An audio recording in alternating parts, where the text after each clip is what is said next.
Bonjour tout le monde. Alors voilà, je vous présente le toit Isota.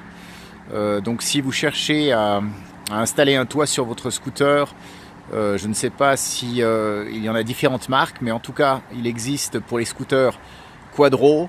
Moi j'ai un Quadro 350S, mais aussi pour le Piaggio, si je dis pas de bêtises, la possibilité d'installer un toit Isota. Voilà le nom de la marque. Donc ça faisait longtemps que je cherchais un scooter avec toi. Je sais que les Adiva en proposent aussi, déjà d'origine. Et puis bien sûr il y a les fameux scooters BMW qui sont réputés pour ça. Mais moi c'était important que j'aie un 3 roues avec toi.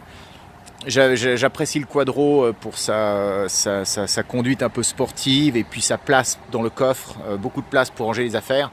Donc c'est pour ça que je ne me suis pas dirigé vers un Adiva. Quoi qu'il en soit, si vous êtes intéressé d'installer un toit sur votre scooter, je vais vous expliquer les petits plus et les petits moins de ce choix, voir si ça peut être intéressant pour vous. Déjà, sachez que c'est assez cher. Le toit m'a coûté environ 500 €. Je l'ai installé côté suisse, je vis en Haute-Savoie, mais je l'ai installé côté suisse car j'ai pas trouvé de concessionnaire côté France qui pouvait me le commander et puis me l'installer. En plus du coût du toit, j'ai dû installer un support pour le coffre qui permet d'être déporté vers l'arrière. Sinon, il était plus possible d'ouvrir le coffre. Donc c'est un investissement supplémentaire à ajouter en plus du toit. Sa valeur en euros était autour de 150 € environ.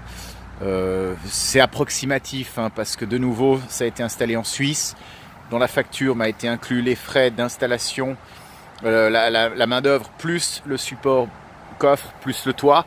Donc je sais que j'en ai eu autour environ 1000 € le tout, mais les frais de la main d'œuvre est bien plus cher en Suisse qu'en France.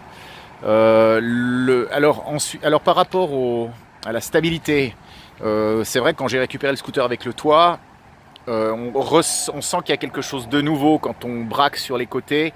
Quand on braque sur les côtés, on ressent qu'il y a un petit poids supplémentaire, mais au bout de quelques heures ou quelques jours, on ne ressent plus rien du tout. Et donc pas du tout gêné dans la conduite ensuite. Comme vous pouvez le voir, on a la possibilité, mais ça c'est pas d'origine, la possibilité peut-être de faire installer un essuie-glace.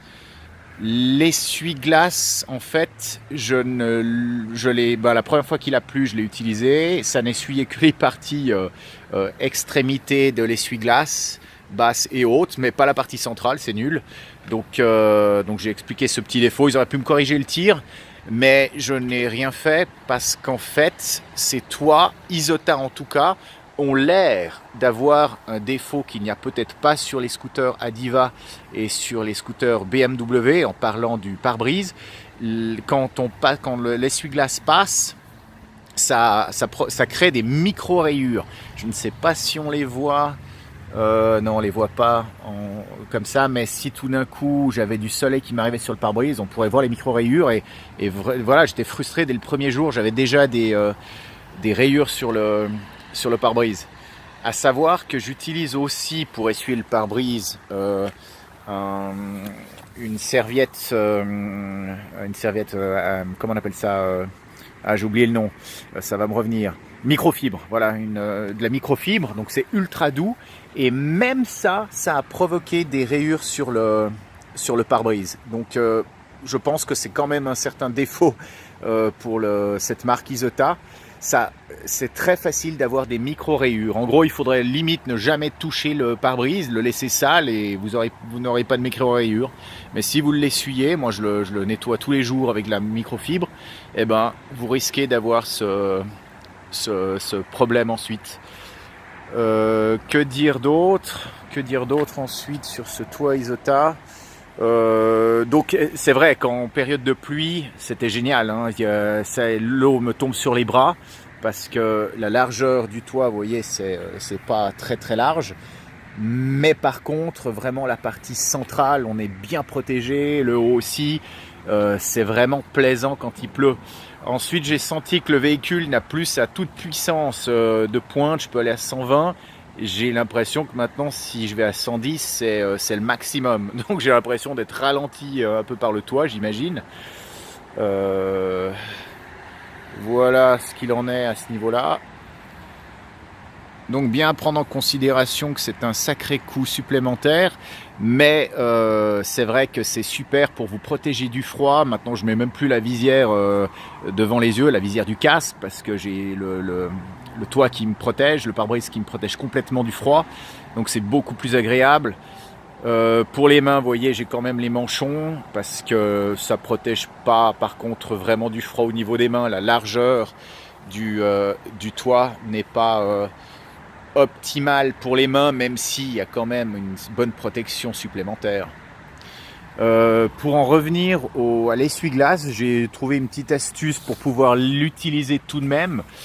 J'utilise aussi de la microfibre. Vous savez, c'est ce qu'on utilise pour les fenêtres, des essuie-fenêtres. Je ne sais pas si c'est un nom spécifique. Bon, en tout cas, j'utilise ce système-là. J'accroche sur l'essuie-glace. Alors malheureusement ça n'enlève pas l'eau, ça étale l'eau, mais c'est toujours mieux qu'avoir de l'eau plein le pare-brise, même si la visibilité n'est pas exceptionnelle. Dernière chose à mentionner, lorsque le temps est humide en hiver, il y a facilement de la condensation qui s'installe autant à l'intérieur du pare-brise qu'à l'extérieur. Donc à ce moment-là, je vous conseille vraiment d'avoir avec vous constamment une éponge à peau de chamois, je crois, c'est comme ça qu'on l'appelle. C'est avec de la peau de chamois que c'est fait. Et ça enlève vraiment la condensation. Ne pensez pas à prendre une éponge classique, ça n'enlèvera strictement rien. Et ça, c'est vraiment ennuyant, la condensation. La première fois, ça m'a vraiment surpris, ça m'a un peu inquiété. Du fait de même pas pouvoir utiliser le scooter, et puisqu'il y a la condensation, on ne voyait absolument rien. Donc pensez à avoir une éponge anti-buée avec vous. Donc au final, je pense que l'investissement en vaut la peine. Maintenant, est-ce qu'il existe une autre marque que la marque Isota qui, elle, comme je vous l'ai dit, il suffit d'un simple passage de l'essuie-glace ou de la microfibre ultra douce et fine pour nettoyer les saletés, pour créer des microfibres, des micro-rayures. Donc malheureusement je ne peux pas vous les montrer là, mais c'est vraiment frustrant, surtout quand vous venez d'acheter ça, que ça vaut super cher, et que vous cherchez à en prendre soin pour avoir une bonne visibilité. Au bout de quelques jours, voilà, malheureusement, micro-rayures. Je crois que ça c'est la chose la plus frustrante avec cet essuie-glace qui n'est pas aussi efficace que ça. Sinon, un dernier élément à savoir, le pare-brise, donc l'ensemble du toit, a quand même été traité, c'est-à-dire que l'eau perle quand il pleut dessus. Donc quoi qu'il en soit, même sans essuie-glace, vous pouvez vous en sortir, à voir donc quand il pleut. Mais c'est vrai que c'est pas optimal, on a vraiment envie d'installer un essuie-glace comme tous les scooters qui ont un toit. Voilà, j'espère que je vous aurai aidé avec cette vidéo à décider ou non à prendre un toit. A plus, bye bye.